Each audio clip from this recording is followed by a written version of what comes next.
Hello friends, welcome back to our channel. And दोस्तों, अगर आपके पास Redmi का Redmi Note 10 Pro या फिर Redmi Note 10 Pro Max का डिवाइस है तो दोस्तों फाइनल देखेंगे यार काफ़ी सारे दिनों के बाद आपके Redmi Note 10 सीरीज़ के लिए एक 12.5 सीरीज़ का latest new update roll out होना स्टार्ट हो चुका है। जी हाँ दोस्तों, कल से देखेंगे पायलट टेस्टिंग के रूप में आपको 12.5.8.0 का लेटेस्ट OT अपडेट जो कि अगस्त मंथ का अपडेट फाइनली रोल आउट होना स्टार्ट हो चुका है। एंड दोस्तों इस अपडेट के बाद देखेंगे यार काफ़ी सारे पुराने बग्स को फिक्स किए गए एंड कुछ आपको चेंज लॉग फीचर्स भी देखने को मिल जाते हैं। तो चलिए दोस्तों, आज के इस वीडियो में मैं आपको बताने वाला हूं कि कौन कौन से इसमें आपको जो बग्स थे यहाँ पर फिक्स किए गए हैं। साथ ही साथ दोस्तों बात करेंगे इस अपडेट के बाद आपको कौन कौन से चेंजेस देखने को मिल जाते हैं। तो बिना किसी देरी के आज के इस वीडियो को स्टार्ट करते हैं।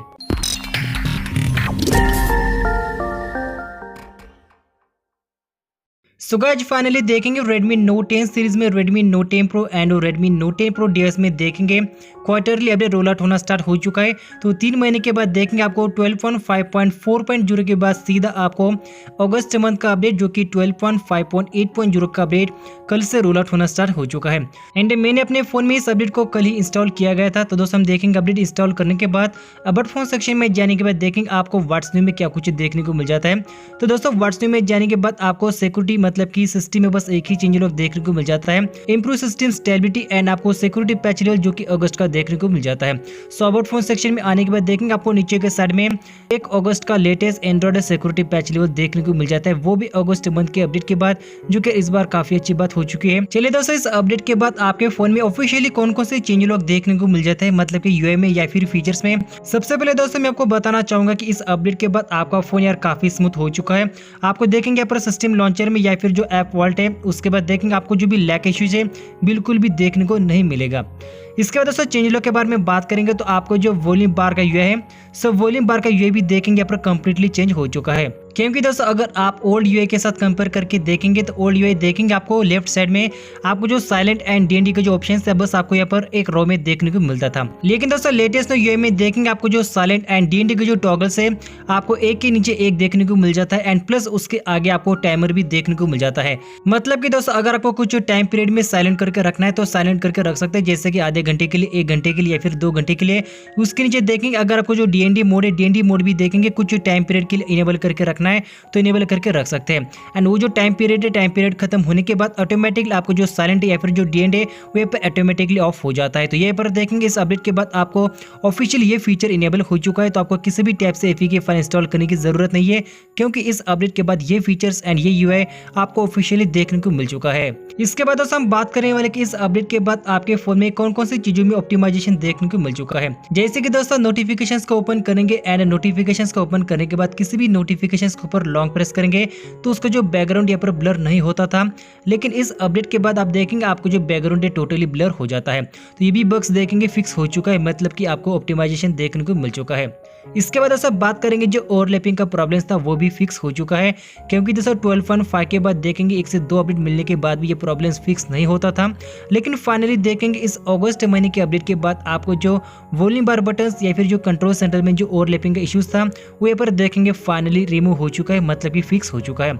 अगर आप देखेंगे नोटिफिकेशंस या फिर जो कंट्रोल सेंटर है उसको ओपन करने के बाद अगर आप वॉल्यूम बार को एक्सेस करेंगे तो आप देखेंगे ओवरलैपिंग का प्रॉब्लम्स आपको बिल्कुल भी देखने को नहीं मिलेगा। तो काफी अच्छी बात हो चुकी है यार, इस अपडेट के बाद एटलीस्ट इस प्रॉब्लम को फिक्स किया गया है। इसके बाद दोस्तों बात करेंगे नेक्स्ट ऑप्टिमाइजेशन के बारे में, जो कि आपको फ्लिकर के इश्यूज है काफी हद तक फिक्स किया गया है।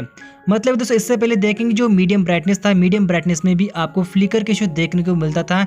लेकिन दोस्तों इस अपडेट के बाद कुछ हद तक देखेंगे आपको जो फ्लिकर के इश्यूज थे यहाँ पर इंप्रूव किया। एंड दोस्तों अगर बहुत ही कम इसका ब्राइटनेस करोगे तो आपको लिटिल बिट यहाँ पे फ्लिकर के इश्यूज देखने को मिल जाएगा। एंड ऑब्वियसली इस कम ब्राइटनेस में मतलब काफी कम ब्राइटनेस में आपको यहाँ पर इस टाइप का फ्लिकर के इश्यूज देखने को मिल सकता है, क्योंकि इसका जो डिस्प्ले सुपर एमोलेड का डिस्प्ले है। लेकिन कुछ हद तक देखेंगे फ्लिकर के इश्यूज यहाँ पर टोटली फिक्स किया गया है। चलिए दोस्तों इसके बाद कुछ और भी इंप्रूवाइजेशंस एंड ऑप्टिमाइजेशन के बारे में बात करेंगे। जैसे कि दोस्तों सिस्टम लॉन्चर में देखेंगे आपका जो होम स्क्रीन का लेआउट उसके नीचे देखेंगे आपको जो विजेट्स का है लेआउट थोड़ा सा चेंज किया गया है। एंड दोस्तों इसके ऊपर मैंने एक डेडिकेटेड वीडियो बना के रखा था। सो गाइस अगर आपने नहीं देखा है तो चैनल पर विजिट करके चेकआउट करके देख सकते हैं। एंड इस सिस्टम लॉन्चर के अपडेट के बाद आपके फोन में ऑफिशियल तरीके से अपने होम स्क्रीन में विजेट्स को ऐड करके रख सकते हैं।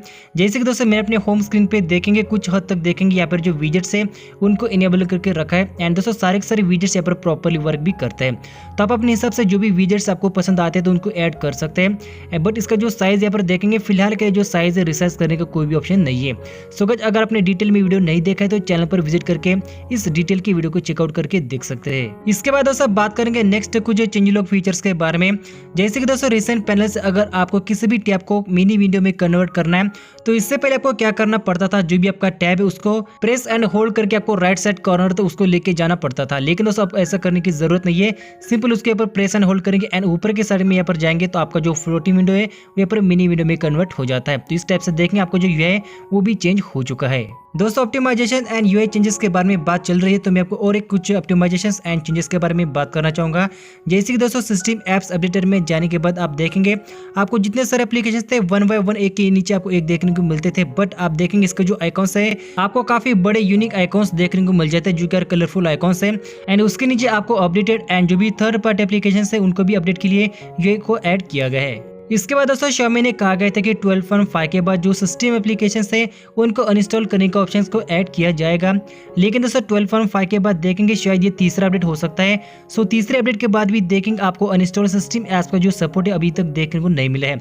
तो होम स्क्रीन में देखेंगे जितने सारे सिस्टम एप्लीकेशन है उनको अनइंस्टॉल करने का कोई भी ऑप्शन अभी तक देखने को नहीं मिला है। इसके बाद दोस्तों मिसिंग फीचर्स के यहाँ पर बात चल रही है तो हम यहाँ पर ऑलवेज ऑन डिस्प्ले का भी फीचर्स के बारे में बात करने वाले।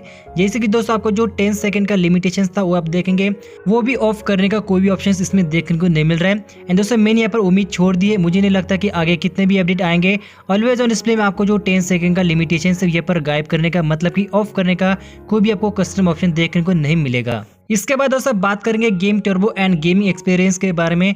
सो गाइस यहाँ पर गेम टर्बो को ओपन करेंगे एंड गेम टर्बो को ओपन करने के बाद हॉरिजॉन्टल मोड में देखेंगे आपको जो सेटिंग्स है सेटिंग्स भी देखेंगे काफी अच्छी तरीके से इंप्रूव की गई है।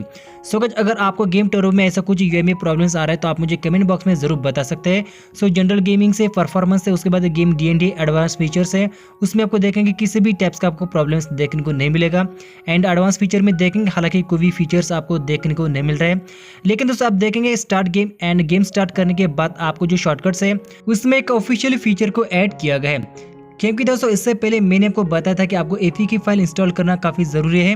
लेकिन दोस्तों आपको APK फाइल इंस्टॉल करने की कोई भी ज़रूरत नहीं है क्योंकि दोस्तों जो टाइमर का फीचर है आपको इस अगस्त अपडेट के बाद ऑफिशियली तरीके से इनेबल किया गया है। सो टाइमर के फीचर्स के बारे में तो आपको ऑलमोस्ट यहाँ पर पता होगा कि कैसे उसको इनेबल करना है।